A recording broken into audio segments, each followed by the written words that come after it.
ప్రభువుని నీవు ఏ స్థాయికి ప్రేమిస్తున్నావు? చెప్పండి. ప్రభువుని నీవు ఏ స్థాయికి ప్రేమిస్తున్నావు?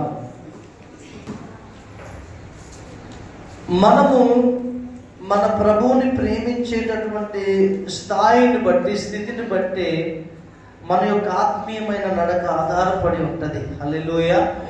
సో మనము ఎంతగానైతే దేవుణ్ణి ప్రేమిస్తామో అంతగా దేవుని కొరకు, దేవుని పక్షమును మనం నిలబడతాం. ఆమేన్. అర్థమవుతుందండి?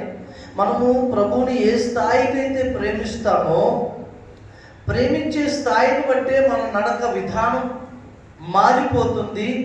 దేవునిపై ఆధారపడతాం.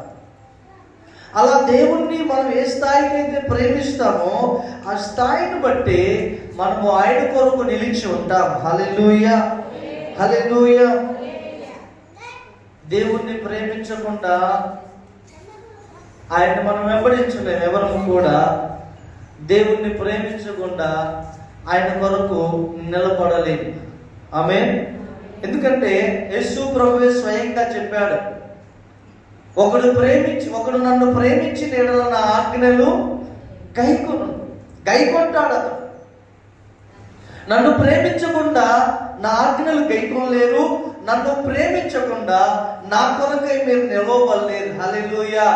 ఒక మాట చెప్తున్న దేవుని సంగమా, ప్రపంచంలో క్రైస్తవులు కోట్ల కొలదిగా ఉండొచ్చు, పేరు పెట్టుకున్నవారు. కానీ పరలోకములో ప్రవేశించేటటువంటి క్రైస్తవులు కొద్ది మంది మాత్రమే ఉంటారు. యేసయ్య వాక్య ప్రకారం నేటికి చాలా మంది క్రైస్తవులు వారికి ఉద్యోగం వచ్చే వరకు ఒక రకమైన భక్తి, వారి ఉద్యోగము వచ్చిన తర్వాత వారి భక్తిలో దిగజారిపోయి ఈ లోకాన్ని అనుభవించడం మనం చూస్తాం. ఉద్యోగస్తులు లేరా క్రైస్తవులు అయితే ఉన్నారు. మరి వారు దేవుని కొరకు బ్రతకరంటే ఖచ్చితంగా బ్రతుకుతారు. వారు దేవునితో సహవాసం చేయాలంటే చేస్తారు. కానీ అందరూ చేయరు. కొందరు నాకు ఇంకా కావలసిన ధనము సమృద్ధిగా ఉంది, ఈ లోకాన్ని నేను అనుభవిస్తానని దేవుణ్ణి విడిచిపెట్టి వెళ్ళిన వారు లేకపోలే. మన సంఘంలోనే వేళ్ల మీద లెక్క పెట్టొచ్చు అలా వెళ్ళిన వారు, పిల్లల కోసం వచ్చిన వారు, ఉద్యోగాల కోసం వచ్చిన వారు, వ్యాపారాలు డెవలప్ కావాలని వచ్చిన వారు. అవి పొందుకున్న తర్వాత దేవుడు ఎవరో నాకు తెలియదు, అసలు నా కొరకు ప్రార్థన చేసిన, కన్నీరు కార్చిన దైవ సేవకులు ఎవరో నాకు తెలియదు, సంఘం ఎవరో నాకు తెలియదు అన్నట్లుగా ఉన్నవారు లేరా అండి? ఉన్నారు. నేనేమన్నానంటే, నువ్వు దేవుణ్ణి కనుక ఏ స్థాయికైతే నువ్వు ప్రేమిస్తావో, నువ్వు దేవుణ్ణి ప్రేమించే స్థాయిని బట్టి నువ్వు దేవుని కొరకు నిలబడి ఉంటావు, ఆయన కొరకు తృష్ణగా ఉంటావు. నీ ప్రాణం ఆయన కొరకే ఆశిస్తుంది. 2వ అధ్యాయం 15వ వచనం, యోహాను రాసిన మొదటి పత్రిక 2వ అధ్యాయం 15వ వచనంలో ఆ మాట చదవండి. యోహాను పత్రిక, మొదటి పత్రిక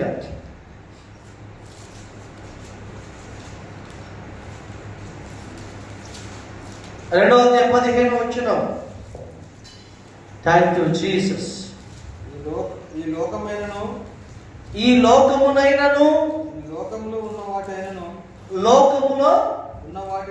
ఉన్న వాటినైనను ప్రేమింపకుడి.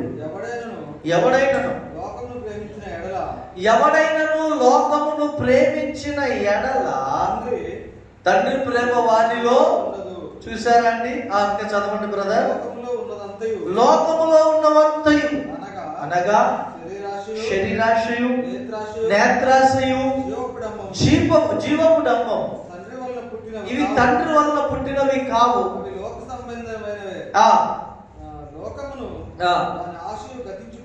ఈ మాట అందరూ కలిసి చదవండి. ఈ మాట, లోకమును దాని ఆశయు గతించిపోచున్నవి గాని దేవుని చిత్తము జరిగించువారు నిరంతరము నిలుచును. హల్లెలూయా. దేవుని సంగమా, లోకము దాని ఆశ గతించిపోచున్నవి. చాలా మంది సైంటిస్టులు అంటున్నారు, ఈ భూమి పాడైపోతుంది, ఎక్స్పైర్ డేట్ అయిపోతుంది, ప్రమాదం రాబోతుంది, ఉగ్రత రాబోతుందని చాలా మంది సైంటిస్టులు కనుగొంటున్నారు. నిజమే. దేవుడు ఈ సృష్టికి ఒక ఎక్స్పైర్ డేట్ పెట్టాడు. ఈ భూమికి ఒక ముగింపు తేదీ పెట్టాడు యేసయ్య. అయితే ఆ ముగింపు తేదీ అయిపోయేలోగా ఈ భూమి మీద ఉన్న వారు యేసయ్యని తెలుసుకోవాలి. హల్లెలూయా, హల్లెలూయా. యుగాంతము రాబోతుంది. అయితే దేవుని చిత్తము జరిగించేవారు మాత్రము వారు నిరంతరం నిలిచి ఉంటారు. దేవునికి స్తోత్రం. దేవుని చిత్తము నీవు నేను చేయాలి. దేవుని కొరకు బ్రతికేవారు మాత్రమే దేవుని చిత్తం చేయగలరు. దేవుణ్ణి ప్రేమించేవారు మాత్రమే దేవుని చిత్తాన్ని చేయగలరు. ఈ లోకాన్ని ప్రేమించేవారు దేవుని చిత్తం చేయలేరండి. ఈ లోక ఆశల్ని ప్రేమించేవారు దేవుని చిత్తాన్ని చేయలేరు. అయితే నువ్వు లోకాన్నైనా ప్రేమిస్తావు, లేదా దేవుణ్ణైనా ప్రేమిస్తావు. ఈ లోకంలో ఉన్నటువంటి వ్యక్తులు, ఈ ప్రపంచంలో ఉన్న ప్రజలు ఒకే ఒకదాన్ని ప్రేమిస్తారు, రెండింటిని ప్రేమించలేరు. అయితే దేవుణ్ణైనా ప్రేమిస్తారు, లేదా లోకాన్నైనా ప్రేమిస్తారు. బ్రతికితే దేవుని కొరకైనా బ్రతుకుతారు, లేదా లోకము కొరకైనా బ్రతుకుతారు. హల్లెలూయా. ఈ మాటల తీవ్రత నీకు ఒక దినము తెలియపరచబడబోతుంది. ఆ రోజు దేవుని బిడ్డలు మాత్రమే నిత్యము నిలుస్తారు. దేవుణ్ణి నమ్మని వారు, దేవుని కొరకు బ్రతకని వారు, దేవుణ్ణి ప్రేమించని వారు ఈ లోకముతో పాటు నశించబోతున్నారు. అప్పుడు దేవుని సంగమా, నువ్వు దేవుణ్ణి ప్రేమించే స్థాయిని బట్టి నీ జీవిత విధానం ఆధారపడుతుంది. లోకాన్ని ప్రేమించేవారు సినిమాలు, సీరియళ్ళు ఏమండి, ఈ లోకాన్ని ఎంజాయ్ని అనుసరించేవారు, ప్రేమించేవారిని మీరు చూడండి. వారు సరిగ్గా 1 గంట ప్రార్థన చేయమంటే వారికి ప్రార్థన రాదు. 5 నిమిషాలు చేయటం ఎక్కువ.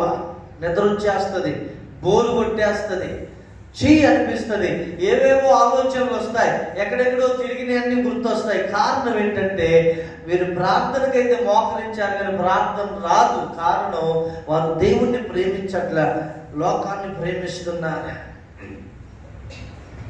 హల్లెలూయా. నీవు 1 గంట పైబడి ప్రార్థన చేయగలుగుతున్నావు, నువ్వు అన్ని మరిచి అంటే నువ్వు దేవుణ్ణి ప్రేమించే స్థాయి నీ జీవితంలో పెరుగుతూ ఉంది. హల్లెలూయా. మనం ఇష్టపడాలండి యేసయ్యను. ప్రేమించకుండా వెంబడించలేం. ఏదో ఒక వారం వస్తాం,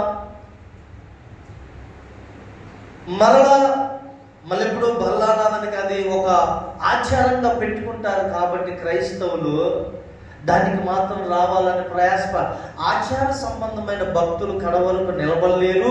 అటువంటి వారు పరలోకంలో ప్రవేశించలేరు. దేవునికి కావలసింది ఆచార సంబంధమైన భక్తులు కాదు, దేవుణ్ణి నిజముగా ప్రేమించేవారు. హల్లెలూయా. ఆచారం, క్రిస్మస్ వచ్చింది అనుకోండి, ఎక్కడ లేని భక్తి వారిలో వచ్చేస్తుంది. అది ఆచారం. దేవుణ్ణి ప్రేమించొచ్చేది కాదా భక్తి. అసలు క్రిస్మస్ భక్తులను చూస్తే నిజముగా దేవుణ్ణి ప్రేమించే, అరే నాకు భక్తి ఉందారా నిజంగా అనిపిస్తుంది.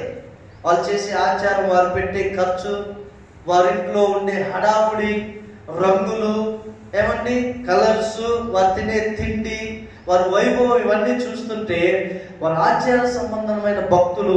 వారు ఆ 1 రోజులు మాత్రమే, లేదా ఆ 15 రోజులు మాత్రమే చేయగలరు, కానీ వారి జీవితాంతం వారు భక్తిని చేయలేరు. కారణం ఏంటంటే అది దేవుణ్ణి ప్రేమించే దాన్ని బట్టి పుట్టిన భక్తి కాదు, అది ఏదో ఆచారాన్ని బట్టి పుట్టిన భక్తి. 40 రోజులు చేసేదానికి నీకు ఏమీ తేడా లేదు.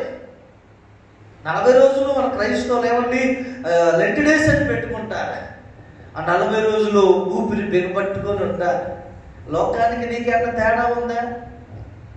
కానీ మనం అలా ఉండాలని కాదండి. అసలు నిజంగా దేవుడు మనల్ని పిలుచుకుంది, ప్రతిరోజు దేవుని కొరకు మండాలని దేవుడు మనల్ని పిలుచుకున్నాడు. హల్లెలూయా, హల్లెలూయా.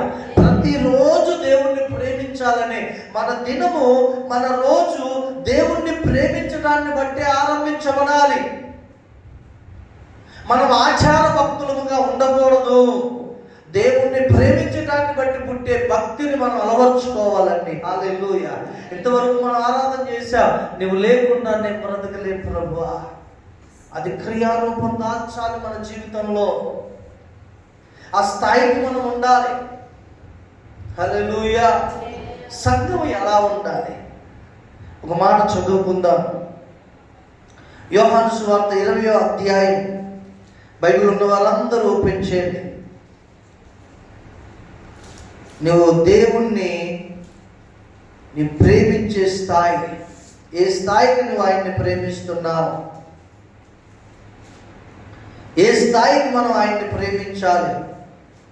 Thank you Jesus. 11వ వచనం నుంచి అయితే స్పష్టంగా, అయితే మరియా సమాధి బయట నిలిచి ఏడ్చుచుండెను. ఆమె ఏడ్చు సమాధిలో వంగి చూడగా తెల్లని వస్త్రములు ధరించిన ఇద్దరు దేవదూతలు యేసు దేహం ఉంచబడిన స్థలములో తలవైపు ఒకడును కాళ్ళ వైపును ఒకడును కూర్చుంట కనపడెను. వారు, అమ్మ ఎందుకు ఏడ్చున్నావని ఆమెను అడగగా, ఆమె నా ప్రభువు ఎవరో ఎత్తుకొని పోయి ఆయనను ఎక్కడ ఉంచులో నాకు తెలియజేయనని చెప్పాను.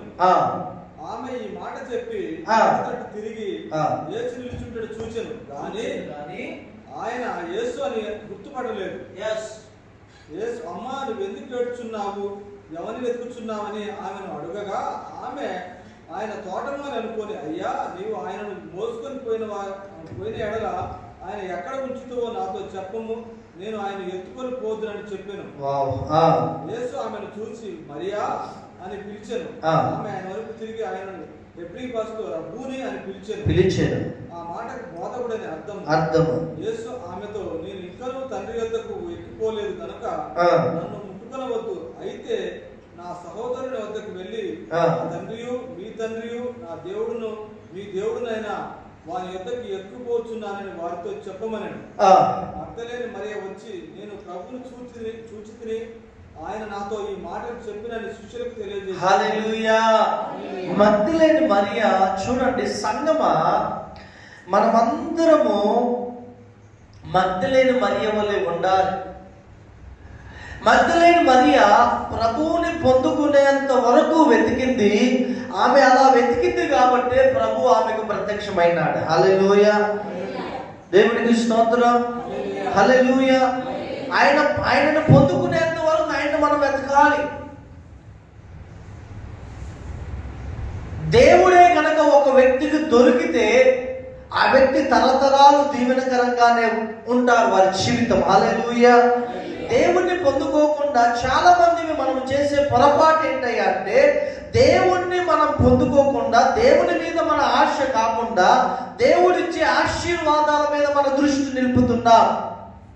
మరియకి ఏం అవసరం అండి? మరియకి ఏం అవసరం?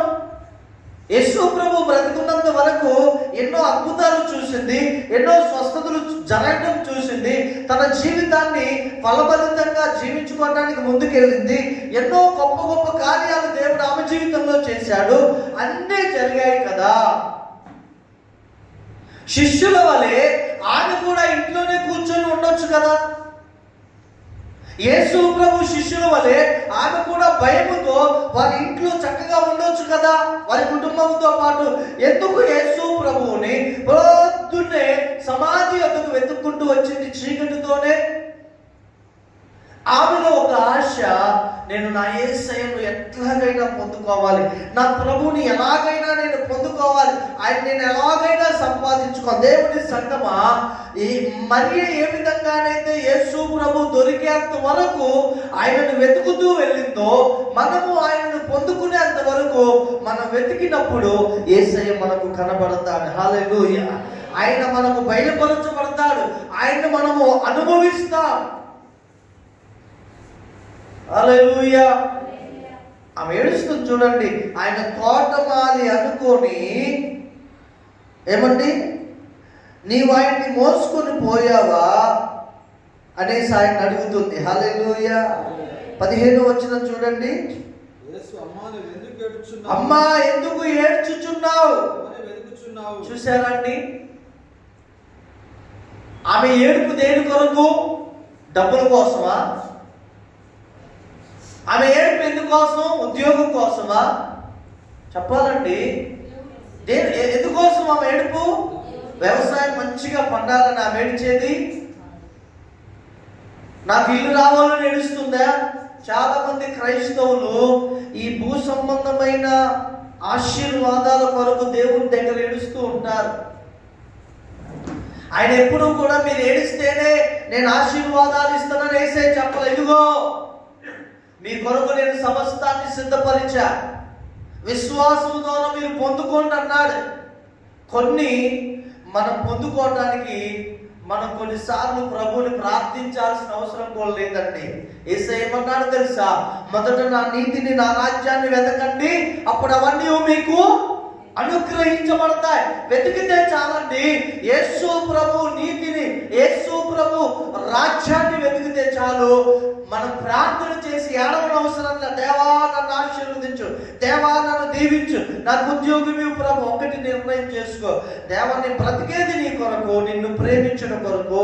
నాకు ఉద్యోగం ఇస్తే ఆ ఉద్యోగాన్ని కూడా నీ కొరకే నేను చేస్తానయ్యా. హల్లెలూయా. మరి ఎందుకు ఏడుస్తుందండి? నాకు రోగంగా ఉంది, నన్ను బాగు చేయాలని ఏడుస్తుందా? కాదు. ఆయన్ని నేను కనుగొనాలి, ఆయన్ని నేను చూడాలి, యేసు ప్రభువుని నేను పొందుకోవాలి, నా జీవితంలోనికి ఆయన రావాలి. అప్పుడే నాకు సంతృప్తి. ఆయన లేకుండా నేను ఉండలేననేసి అందరి ఇళ్లలో పడుకున్న మగ్దలేని మరి మాత్రం సమాధి దగ్గరికి వచ్చిందండి. ఒక ఆడ వ్యక్తి, ఒక స్త్రీ అప్పుడే చనిపోయి పాతి పెట్టబడి 3 రోజులైందంతే సమాధి దగ్గరికి వెళ్తుందండి. అమ్మా ఎందుకు ఏడ్చుచున్నావు, ఎవరిని వెతుకుచున్నావు? చూసారా? ఆమె ఏడుస్తూ వెతకటం ఎంతగా వెతుకుతుందో. అటు వెళ్తుంది, ఇటు వెళ్తుంది, ఆ చెట్టుకి వెళ్తుంది, ఆ వైపు చూస్తుంది, సమాధి చుట్టూ చూస్తుంది. ఇదంతా యేసు ప్రభు పక్క నుండి చూశాడు. హల్లెలూయా.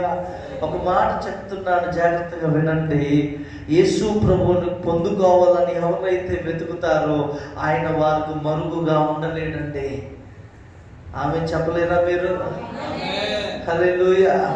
మళ్ళా చెప్తున్నాను, ఎవరైతే వెతుకుతూ ఉంటారో యేసయ్య ఖచ్చితంగా వారికి దొరుకుతాడా? ఆమేన్. మనం యేసయ్యని మధ్యలేని మరియ వలె సంగమా మనం యేసయ్యని వెతకాలి. ఈ లోకంలో ఎన్నో వెతుకుతూ ఉంటాం, అవన్నీ వ్యర్థమైనవి, క్షణికమైనవి, లయమైపోయాయి. యేసయ్య ఏమన్నాడు? యోహాను సువార్త 6వ అధ్యాయంలో మీరు క్షయమైపోయే ఆహారం కొరకు కష్టపడకూడదు. అక్షయమైన ఆహారం, నిత్య జీవం కలిగజేసే ఆహారం. మనమండి ఈ లోకంలో యుద్ధం చేస్తాం, పోరాడతాం, గంటలు గంటలు సమయాన్ని మనం ఈ లోకంలో స్థిరపడట కొరకు వెచ్చిస్తాం. కానీ నిత్య జీవంలో ప్రవేశించిన కొరకు దేవుని వాక్యము దగ్గర, దేవుని పాదాల దగ్గర మనం సమయం గడపాం. అసలు మనం ఫలింప చేసేది దేవుని వాక్యమే. నేను ఒక సహోదరుడు నా దగ్గరకు వచ్చి బాధపడుతూ చెప్తున్నాయ్యా, వాక్యం చదవండి, క్రమం తప్పకుండా మీరు ఫలిస్తారు. హల్లెలూయా. ఈ అక్షయమైన ఈ ఆహారాన్ని తిను. క్షయమైపోయే ఆహారం కొరకు కాదు నువ్వు కష్టపడేది, అక్షయమైన ఆహారం కొరకు కష్టపడు. నీ జీవితం, నీ కుటుంబం, నీ పిల్ల తరాలు దేవుడు వారిని స్థిరపరుస్తాడు. హల్లెలూయా. దేవుణ్ణి ప్రేమించే వారు మాత్రమే ఆయన వెతుకుతారు. దేవుని బిడ్డలారా, వెతుకుతే యేసయ్య మీకు దొరుకుతాడు, వెతకకుండా ఆయన్ని మీరు పొందుకోలేరు. అయితే వెతికే వారికి యేసయ్య ఆయన మరుగై ఉండలేరు, ఆయన వారికి ప్రత్యక్షమవుతాడు. హల్లెలూయా. దేవునికి స్తోత్రం. ఎంతగా వెతకాలి ప్రభువునంటే మన హృదయాలు దేవుని చేత సంపూర్ణంగా నింపబడే అంతగా వెతకాలి. అప్పుడు పాపము నిన్ను నీ దగ్గరికి పరిగెత్తుకుంటూ వచ్చి నిన్ను మోసం చేయాలని చూసినా నువ్వు పాపం నుంచి దూరంగా పారిపోతావు. హల్లెలూయా. నీ శరీరాన్ని, నీ మనస్సును మలినము చేసే వాటి నుంచి నువ్వు దూరంగా పారిపోతావు. Praise the lord. Hallelujah. So దేవుని సంగమా, మనము దేవుణ్ణి వెతకాలి. ఇక్కడ చూడండి, మనం మాట్లాడుకుంటున్నట్లుగా ప్రభువుని నువ్వు ఏ స్థాయికైతే నువ్వు ప్రేమిస్తావో దేవుణ్ణి ప్రేమించేవారే దేవుణ్ణి వెతికేవారిగా ఉంటారు. హల్లెలూయా. నేను ఆశపడుచున్నా ఇక్కడున్న కొద్ది మంది అయినా మీరు దేవుని చేత నింపబడే వారిగా ఉండాలన్న ఆశ. హల్లెలూయా. నాకు యేసయ్య నాకు దొరికాడు, నేను యేసయ్యను కలుసుకున్నాను, యేసయ్య నాతో మాట్లాడుచున్నాడు, యేసయ్య నన్ను నడిపిస్తున్నాడు, నా హృదయం అంతా యేసయ్య చేత నింపబడింది, నేను యేసయ్యతో కనెక్ట్ చేయబడ్డాను అనే సాక్ష్యము మీ నోటి నుంచి వస్తే మేము బ్రతికినట్లే. హల్లెలూయా. నేను మీ నుండి కోరుకునేది అదే. దేవుని బిడ్డలారా, మీకు ఉద్యోగం వచ్చిందా? సంతోషమే, కానీ ఈ సంతోషము కంటే అది నాకు ఎక్కువ సంతోషం కలిగించలే. మీరు నడిచే నడక, యేసు ప్రభుతో మీ విశ్వాసపు స్థాయి అది దినదినము ఎదుగుతూ ఉండాలంటే, ప్రతిరోజు నీవు దేవునితో మాట్లాడే సమయం, ప్రతిరోజు దేవుని యొక్క సన్నిధిని అనుభవించే సమయం అది అధికమవుతూ ఉన్నప్పుడు నీవు యేసు ప్రభు రూపంలోనికి మార్చబడతావు. హల్లెలూయా. మరియా యేసు ప్రభువుని పొందుకునేంత వరకు వెతికింది. యేసయ్య ఎలా కనబడ్డాడో తెలుసా? ఎప్పుడైతే మరియా అలా వచ్చిందో అప్పటి వరకు అద్భుతాలు చూసిన మరియా, యేసు ప్రభు చనిపోయిన వారిని లేకుండా చూసిన విన్న మరియా, యేసు ప్రభు రూపాంతరం చెందగా ఆ శిష్యులు చెప్పగా వినినటువంటి మరియా, రొట్టెలు చేపల్ని అద్భుతం చేసి 5,000 మందికి 15,000 మందికి పంచి పెట్టడం చూచి అనుభవించిన మరియా ఒక్కసారిగా మహిమాన్వితుడైన దేవుణ్ణి చూడటం ప్రారంభించింది. హల్లెలూయా. మహిమ శరీరముతో ఉన్నటువంటి యేసు ప్రభువుని చూడటం ప్రారంభించింది. హల్లెలూయా. నీవు యేసు ప్రభువుని వెతికే స్థాయిని బట్టి నీకు ఆయన తనను తాను కనపరుచుకునే విధానం పెరుగుద్ది. ఆమేన్. అప్పటి వరకు నిన్ను స్వస్థపరిచిన యేసయ్యనే నువ్వు చూస్తావు, నీ దుఃఖమును ఆదరించిన యేసయ్యనే చూస్తావు. అప్పటి వరకు నువ్వు ప్రార్థన చేయగా, ఉద్యోగం రాగా, దేవుడు చేసిన అద్భుతాన్ని ఎరిగిన వ్యక్తిగానే యేసయ్యను చూస్తావు. కానీ యేసు ప్రభువుని వెతికే కొద్దీ ఆయనే నీ పక్క నుంచి కూర్చోవటం నువ్వు చూస్తావు, అనుభవిస్తావు. హల్లెలూయా. ఆ స్థాయికి మనం ఎదగాలి దేవుని సంగమా. యోహాను అంటున్నాడు, ఆయనకు ఇష్టమైన ప్రియమైన శిష్యుడు అంటున్నాడు, ఒక్కసారిగా పద్మాస్ దీపములో యేసు ప్రభువుని చూడగానే నేను చచ్చిన వాని వలె పడితేనే. ఎందుకు? యేసు ప్రభుని యేసు ప్రభు యోహాను కనపరుచుకునే విధానం అది మహిమ కలిగింది. నిన్న మొన్న ఉన్నట్టుగా నీ ఆత్మీయ జీవితం ఉండదు. యేసు ప్రభు ఒక్కసారి నీతో కలుసుకుంటే, ఆయనను ప్రేమించడం నువ్వు ప్రారంభించి ఈ లోకంలో ఉన్న వాటన్నిటికంటే అందరికంటే ఎక్కువగా ప్రభువుని నువ్వు ప్రేమిస్తే ఆయన నీకు బయలుపరుచుకునే విధానమే చాలా వ్యత్యాసంగా ఉంటుంది. హల్లెలూయా. శ్రమలు నీవు ఎందుకు కృంగిపోవు తెలుసా? ప్రభు నీకు తోడుగా ఉంటాడు. కరువు వచ్చినప్పుడు నువ్వు ధైర్యపడవు. ఎందుకు ధైర్యపడవు తెలుసా? ఆ సమయానికి దేవుడు సహాయం చేస్తాడు, ఖచ్చితంగా సహాయం చేస్తా. ఆకాశ పక్షులను పోషిస్తున్న దేవుడు నిన్ను నన్ను పోషించడా? ఆయన ఖచ్చితంగా పోషిస్తాడు. ప్రభువుని ప్రేమించే స్థాయిని బట్టి మనం యేసయ్యను వెతుకుతాం. రెండవదిగా చూద్దాం, ఒక వ్యక్తి దేవుణ్ణి ప్రేమించే స్థాయిని బట్టి నిద్ర వస్తుందా మీకు? ఒక వ్యక్తి దేవుణ్ణి ప్రేమించే స్థాయిని బట్టి అతడు లేదా ఆమె వారి విశ్వాసంలో స్థిరపరచబడతారు. హల్లెలూయా. దేంట్లోనండి? విశ్వాసంలో. ఆదికాండం 22వ అధ్యాయం మొదటి 2 వచనాలు చదువుకుందాం. 22వ అధ్యాయం మొదటి 2 వచనాలు. ఆ సంగతులు జరిగిన తర్వాత దేవుడు అబ్రహామును పరిశోధించెను. ఎట్లనగా ఆయన అబ్రహామా చిత్తము ప్రభువా నేను. అప్పుడు ఆయన నీకు ఒక్కడై ఉన్న నీ కుమారుని అనగా నీవు ప్రేమించి ఇస్సాకును తీసుకొని మోరియా దేశమునకు వెళ్ళి అక్కడ నేను నీతో చెప్పబో పర్వతములలో ఒక దాని మీద దహన బలిగా అతన్ని నర్పించుమని. చాలండి. సాధ్యమా? ఇక్కడ దేవునికి అబ్రహాముకు జరుగుతున్న సందర్భం, సంఘటన, సంభాషణ చూడండి. మన విశ్వాసం ఎప్పుడు స్థిరపరచబడుద్ది అనంటే దేవునిని మనము ప్రేమించే స్థాయిని బట్టి. హల్లెలూయా. 11వ అధ్యాయం 17వ వచనం కూడా చదవండి. హెబ్రీయులకు రాసిన పత్రిక 11వ అధ్యాయము 17 నుంచి 19 వచనాలు చదవండి.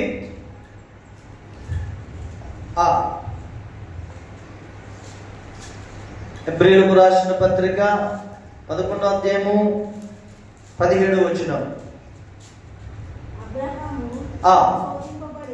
అబ్రహాము శోధించబడి విశ్వాసమును బట్టి ఇస్సాకును చాలండి. హల్లెలూయా.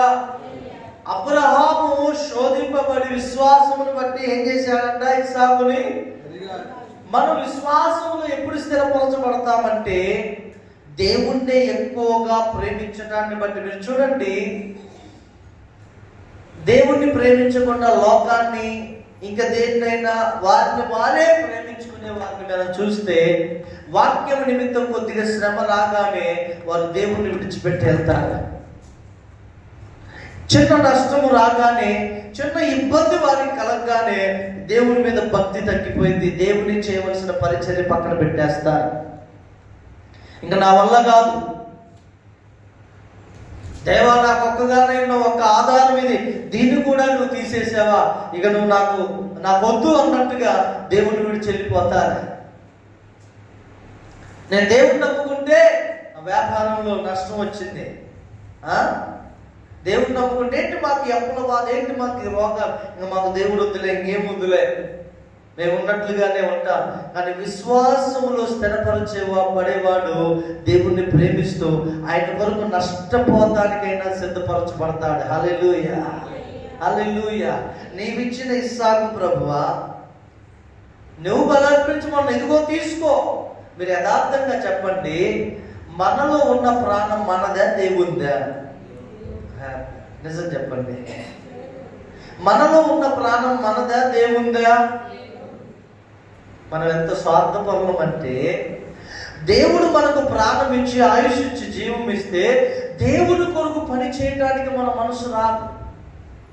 నువ్వు విశ్వాసంలో స్థిరపరచబడతావు లేదా ఎక్కడ తేలుతుంటే నువ్వు దేవుణ్ణి ప్రేమించే విధానాన్ని బట్టే ఆధారపడుతుంది. హల్లెలూయా. చాలా మంది క్రైస్తవులకి వారికి అద్భుతాలు జరిగినప్పుడు ఉన్నటువంటి ఆసక్తి, ఉద్యమం, ఉత్సాహము ఆ కాలం తర్వాత రాదు. ఎందుకంటే వారు ప్రేమించేది అద్భుతాలని, స్వస్థతల్ని, దేవుణ్ణి కాదండి. వాటిని ఇచ్చే దేవుణ్ణి కాదు. అందుకే వారికి కడుపు నొప్పి తగ్గిపోగానే యేసయ్య మర్చిపోతారు వాళ్ళు. అందుకే వారు అప్పులు తీరి వారి చేతుల నుండి డబ్బులు ఉండగానే యేసయ్యని మర్చిపోతారు. అంటే ఒక కోరిక తీర్చబడడానికి దేవుని దగ్గరకు వస్తున్నాం, కానీ కోరికలను తీర్చే దేవుని దగ్గరకు మాత్రం మనం రావట్లేదు. అందుకనే నేటి క్రైస్తవ కాలంలో సంఘాలు ఖాళీ అయిపోతున్నాయి. వారికి వెతికింది దొరకగానే వెళ్ళిపోతున్నారు. కానీ నేనేమన్నాను మధ్యాహ్నకాల సమయంలో, మీరు వెతకవలసింది దేవుడిచ్చే స్వస్థత, అద్భుతాలు మాత్రమే కాదు, కానీ దేవుణ్ణి వెతకండి, మీరు స్థిరపరచబడతారు. హల్లెలూయా. మీరు విశ్వాసంలో స్థిరపరచబడతారు. తిమోతికి రాసిన మొదటి పత్రిక 6వ అధ్యాయంలో ఉంటుందండి, వారు ధనాపేక్ష కలిగిన వారై దేవుడి నుంచి దూరమై తమ్మును తాము విశ్వాసంలో నుంచి తొలగిపోయి తమ్మును తామే పొడుచుకున్నారు. చూడండి, ఆ మాట చదవండి. తిమోతికి రాసినటువంటి మొదటి పత్రిక 6వ అధ్యాయము 10వ వచనం. ఎందుకనగా ధనాపేక్ష సమస్తమైన కీడులకు మూలము. ఎందుకనగా ధనాపేక్ష సమస్తమైన కీడులకు మూలము. కొందరు దానిని ఆశించి విశ్వాసం నుండి తొలగిపోయి నానా బాధలతో తామే పొడుచుకొని. చూశారా అండి? నానా బాధలతో తమను తామే పొడుచుకుని. కంటిన్యూ చేయండి పెద్ద. దైవజనుడా, నేనైతే వీటిని విసర్జించి నీతిని, భక్తిని, విశ్వాసమును. నీవైతే వీటిని విసర్జించి నీతిని, భక్తిని, విశ్వాసమును, ప్రేమను, ఓర్పును, సాత్వికమును సంపాదించుకొనుటకు. చూశారండి? సంపాదించుకొనుటకు అయ్యా ప్రయాసపడుము. ప్రయాసపడుము. ఇంత చదివి లాస్ట్లో ఒక అక్షరం తేడా చదివితే మొత్తం పోయింది బ్రదర్. హల్లెలూయా.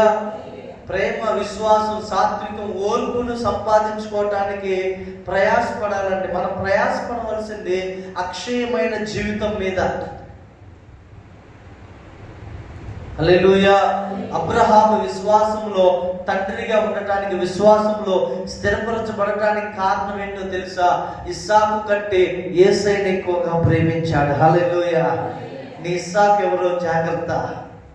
దేవుని సన్నిధికి దూరమై చేసే, దేవుణ్ణి ప్రేమించకుండా నిన్ను దేవునికి దూరంగా చేసే ఇస్సాకు ఎవరు? నీ డబ్బా, నీ పని, నీవు కలిగి ఉన్నది అదేదైనా. కొంతమంది ఆదివారమే ఊరు ప్రయాణాలు పెట్టుకుంటారు. అది ఇస్సాకు. ప్రేమించు. నో, నీ విశ్వాసంలో స్థిరపరచబడాలంటే నీకు ఇష్టమైన ఇస్సాకుని దేవుని బలిపీఠం మీద పెట్టాలి. అందరికీ సుఖం అంటే ఇష్టమే, కానీ దేవుడిని సంతోష పెట్టాలి, దేవుణ్ణి ప్రేమించాలి అని అంటే కొన్నిసార్లు దేవుడు నో చెప్పినవి మనము కూడా నో చెప్పాలి. హల్లెలూయా.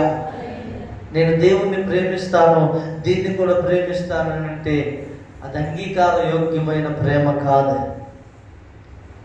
ఎవరైనా నాకు నా భార్య కావాలి, ఆ అమ్మాయి కూడా కావాలంటే ఊరుకుంటారా? అంతే కదన్నా. పిచ్చి కొట్టుడు కొడతారు. యేసుప్రభు అన్నారు, మీరు సిరికిని దేవుడికి దాసులుగా ఉండలేరు. మీరుంటే డబ్బుకైనా దాసులుగా ఉంటారు, లేదా దేవునికైనా దాసులుగా ఉంటారు.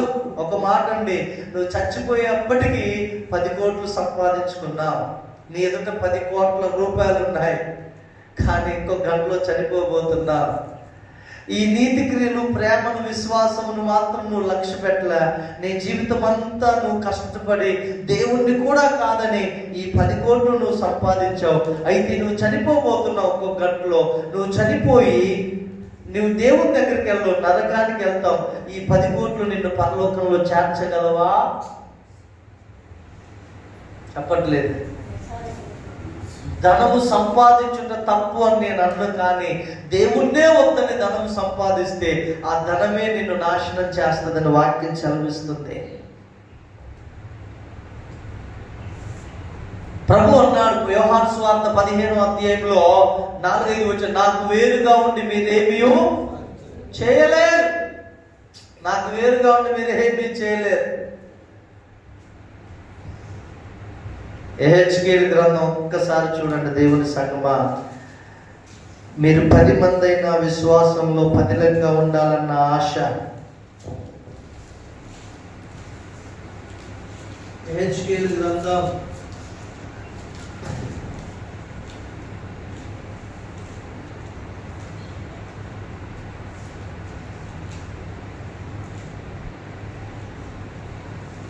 హల్లెలూయా 7వ అధ్యాయం 19వ వచనం చదవగలరా? యెహెజ్కేలు గ్రంథం 7వ అధ్యాయము 19వ వచనం. తమ వెండిని వీధులలో పారవేయుదురు, తమ బంగారమును నిషిద్ధమనించుదురు. యెహోవా ఉగ్రత దినమందు వారి వెండియే గాని బంగారమే గాని వారిని చాలదు. జాగ్రత్త దేవుని సంగమా. 3 సంవత్సరాల క్రితం నేను ఒక దర్శనం చూశా. లెగిసి చెమట్లు పట్టాయి, వణుకు పుట్టింది, భయం వేసి జ్వరం వచ్చినంత పని అయింది. ఒక ఆశ్రయపురం లాగా ఉంది. నాతో పాటు నెహెమ్యా పాస్టర్ గారు, ఇంకా కొంతమంది సేవకులు, విశ్వాసులు ఉన్నారు. దేవుడి స్వరం వినబడుతుంది, మీరు వెళ్ళి అందులో దాక్కుంటేనే మీరు బ్రతుకుతారు. బయట ఉన్న వాళ్ళందరూ అదిగో భయంకరమైన ఒక రకమైన జంతువులు ఆకారముగా ఉన్నాయి. నేను చూసా.